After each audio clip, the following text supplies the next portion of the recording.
Bob's gonna hold the mitts for me. We're just gonna do a real simple boxing combo. Usually how you wanna train, if you're starting out with Muay Thai, spend about the first 6 months just on boxing skills. Just your fundamentals, your jabs, cross, hooks, uppercuts.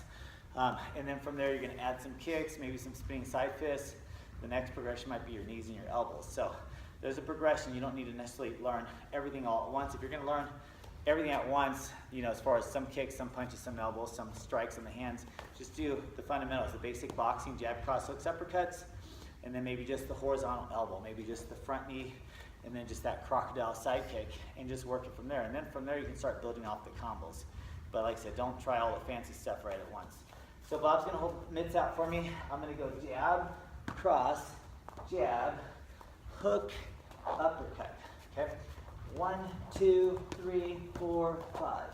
You can mix and match up. If I want to change the setup, I might do 3 jabs, 1 cross, 1 hook, 1 uppercut.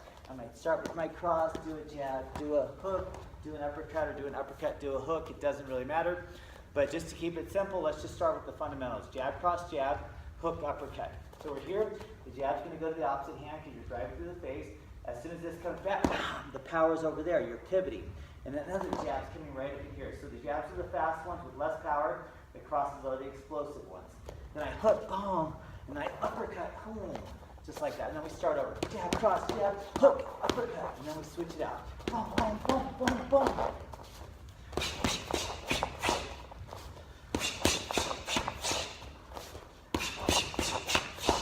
And then we'll switch sides. Same idea.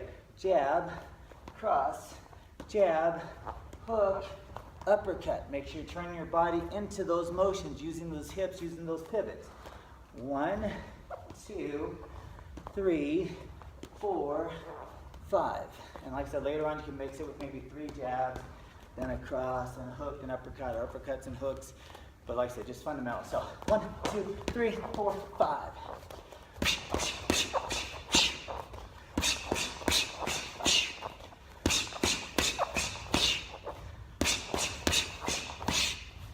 I'll switch it out with Bob. So Bob will grab his gloves on real quick. Same idea. Now what's nice about holding on to the gloves and doing both sides of the position is when I'm holding my gloves up, that's representing my hands up also, right? But I'm also looking at him do the jabs, crosses, hooks, uppercuts. So it's teaching me not to be like, not to look away, not to blink. Keeping my chin tucked in, keeping my shoulders, and not being afraid of those jabs, cross, hooks, and uppercuts as they're coming for me. Staying relaxed, be like, yeah, I would just change it up, maybe catch it, maybe parry it, and just move around and just absorb the impact or get out of the way. But I don't need to look away, I don't need to blink. I want to just focus on that. So another thing is, when he's punching, I'm still working those shoulders. Just like he's kicking me, I got to absorb impact. Obviously you want to be out of the position. Kick can damage and break the arms, but same idea. If you do block or you're in the position where you don't have a choice, you're absorbing that impact, you're feeling what it feels like to have that force come against your arm. So we start out slow, jab, cross, jab. Then we got the hooks, then we got the uppercuts. And you just kind of take your time. Jab, cross, jab, hook, uppercut, and repeat. Jab, cross, jab. So there you start with the cross, but that's okay. You just mix it up. Sometimes you're gonna do the opposite one. But the nice part about it is he has that freedom to do it. Jab, cross, jab. 1, 2, 3. Hook, uppercut. Good. Switch legs. Try the other side.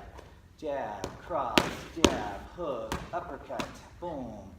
1, 2, 3. Just make sure when you cross, you do the pivot, and then if you're dropping the hands, go a little bit slower. Now when he started with the cross, but again, it's not going to mess it up. We don't want to stop a drill if we start with the wrong hand. Okay, again, jab, cross, jab. Boom, boom, boom. Hook, uppercut. One more time. Jab, cross, jab, hook, uppercut. And like I said, when you start, I even mess up when you go fast. Sometimes you do jab, cross, jab, and you do an uppercut before the hook. Sometimes you do jab, cross, jab, and you do a hook, then an uppercut. Sometimes you'll start with the cross. But when you're doing it at speed, don't get in the habit of, even if you're supposed to do jab, cross, jab, hook, uppercut, or uppercut, hook, if you start with the wrong hand, just keep going, because in a real fight, it's going to change up all the time. You're going to have it in your head to do this, and you're going to do something totally different. And that's okay. That's the nice part about moving the pads. You got the mids here. This is your target. I don't care how you hit the target, you're hitting the face. So that's the good part about these drills. So again, jab, cross, jab, hook, uppercut, jab, cross, jab, hook, uppercut. And you notice the hips. You should be able to see somebody's hips, and you should see those hip turns, right? The hips are turning every time. If they're just doing this and you're not seeing the hip turn, they're not doing it right. So keep focused on those hips.